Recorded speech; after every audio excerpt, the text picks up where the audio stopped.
We're heading out, final day here. Little fog in the upper bay there. Sun just coming up.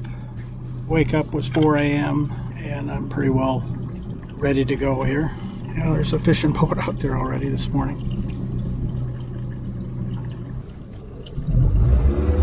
All right, got some speed on and get on the road. Should be about 20 minutes. Get into the harbor. Didn't get much sleep last night again because Chubby was making a mess, knocking things off the shelf in the galley, and woke me up twice. Pretty fitful sleep with a mouse on the run. And why I pulled off all the traps, I don't know. I just didn't think I'd have any problems with mice in a storage facility. However, I had it parked at my friend Kate's house for a couple of days, and that would probably be enough for a field mouse to get aboard. Last day of the trip, trying to get an early start so that I can get the boat on board without, and get a good start home, because a good 6-hour, actually 7-hour drive if you stop, so, and I will stop. Usually in Cloquet on the way home. I'll stop to have lunch.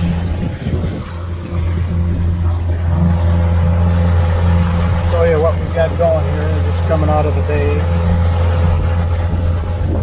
Yeah, about 20 feet. Now there's the sun. I'll make a shortcut here, and looks like it's plenty of deep. Managed to trim my beard and stuff yesterday so I don't look so wild. It's a little woolly after a couple of days being out here, so it's a minimum of 6 feet. I'm seeing 28 feet, so we'll be getting into deeper water now. So a small reef here we're going to try to avoid. Always look over the side once in a while to make sure. So be clear now.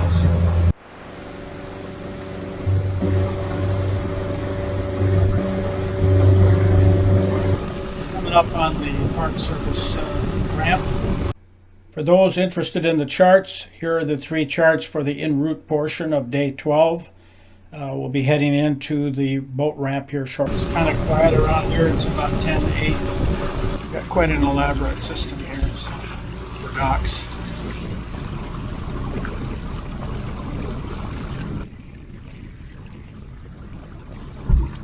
Pretty quiet this morning. That helps. Wind from the left, so my plan is to let it drift down on the dock on the right hand side. So we'll just take it in here gently. Favor the left side since the wind is from that direction.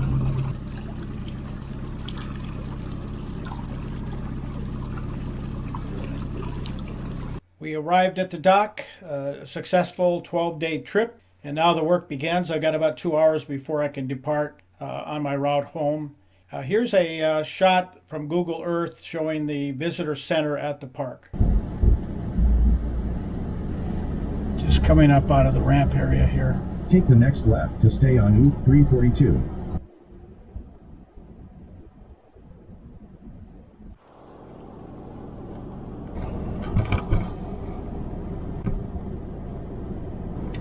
All colors are coming along, but they're not really peak in all the areas. There's quite a bit of color, but there's a lot of green yet too. So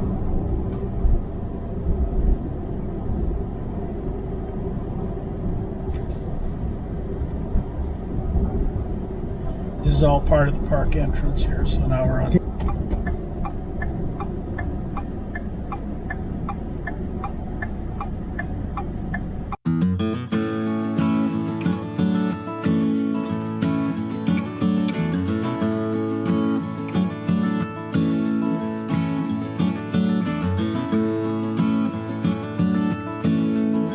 Quite the job to get the boat back on the trailer and all the gears stowed and lines stowed and everything buckled down. It takes about 2 hours to get the boat back to for road condition, or same thing when I'm launching, it takes about 2 hours to just a lot of lines to connect. And chimney in this case because it was colder, so I needed heat.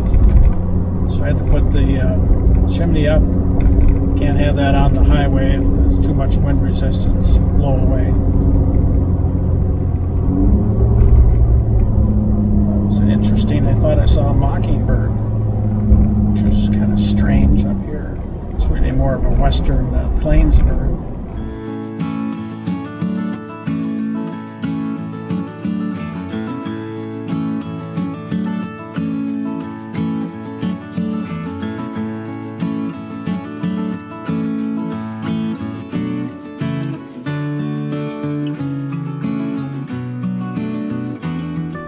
Make a pleasant drive home today with the sunshine and a lot of the colors changing.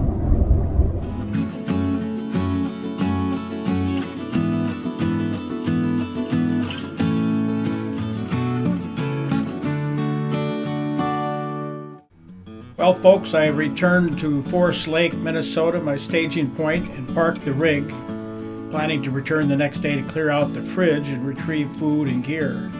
But more importantly, my intention was to make a full frontal attack on Chubby to bring about his demise. I brought a phalanx of 6 traps with bait and planned on capturing the little terror, no matter what it took. I set traps everywhere in the cabin and returned the next day to check them. I was so confident of the miscreant's demise that I made up a small cross with the rather unchristian words, "May Chubby never rest in peace." I had the intention of having a quick burial, photographing it for posterity, serving as a warning to field mice everywhere. But Chubby got the best of me once again. He jumped ship at his old home, and not one of my traps was even tripped. He was never seen again.